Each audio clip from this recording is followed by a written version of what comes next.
د مورګې سر ته د په خیر سره ورسېدو چې ډېر یو ښایسته منظره لري، ښایسته ځای دی. دا شنه چمنان تاسو په ویډیو کې لیدلی سئ دوستانو. دا د سپین غره سر دی. دا کوزه د کتو سیمه پاتې سودا چې دا د شمشو بخاره ده او دا د سویل کېږي چې دا د مداخلو ده دې ټول نه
راوتلي په چکر باندې او سپینې مورګې هفته راورسېدو سپینې مورګه او ورځو اوس انشاءالله بیا کې بنډارم کړو بیا به یو ری کړو بیا به یو سولی کړو. د سپین غره دی لمن ته راغلي وو، یعنې په هېښ کې یو دا د موږ هم دلته دمه جوړه کړه. بس چې کوم دا څه تاسو ویلې خو په ورځو کې پناه ده دغه سیکارام په نوم باندې چې کوم غر یادېږي سپین غر د هغه څوکه دوستانو. د دې غره په څنګ د پلو څنګ باندې زموږ د هسکې مېنې ولسوالۍ ساحه ده، په هغه پلو څنګ باندې تیره یعنې کوزه خیبر پښتونخوا پرته ده. دوستانو چکر ته راغلي وو، انشاءالله مخکې نور هم پکې ورځو. د موږ سره اوسئ، نورو ساحو د سپین غره ویډیوګانې انشاءالله تاسو سره موږ شریکوو.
دوستانو د مورګې سر ته د په خیر سره ورسېدو، خو ماشاءالله په حقیقت سره چې ډېر یو ښایسته منظره لري، ښایسته ځای دی. دا شنه چمنان تاسو په ویډیو کې لیدلی سئ دوستانو. دا د سپین غره سر دی، خو باور په خدای وکړه چې لیر هم راوواله، خو د موږ نه یې هم غوړ ایستلي دي.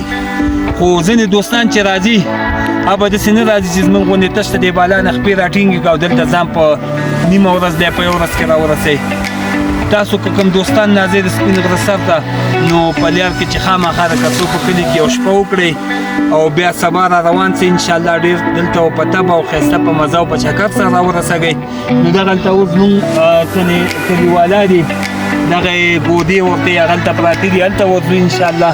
هلته به دمه جوړو، غرمه به کړو، بېګا ته به هلته شپه کړو او د پسه مېلمستیا دی او پسه به حلالو. دوستانو تاسو هم که راځئ تاسو ته هم ښه چکر غواړو بونو لامبو زنو ځینې خوار شو دې بالا اوبه مې وړینه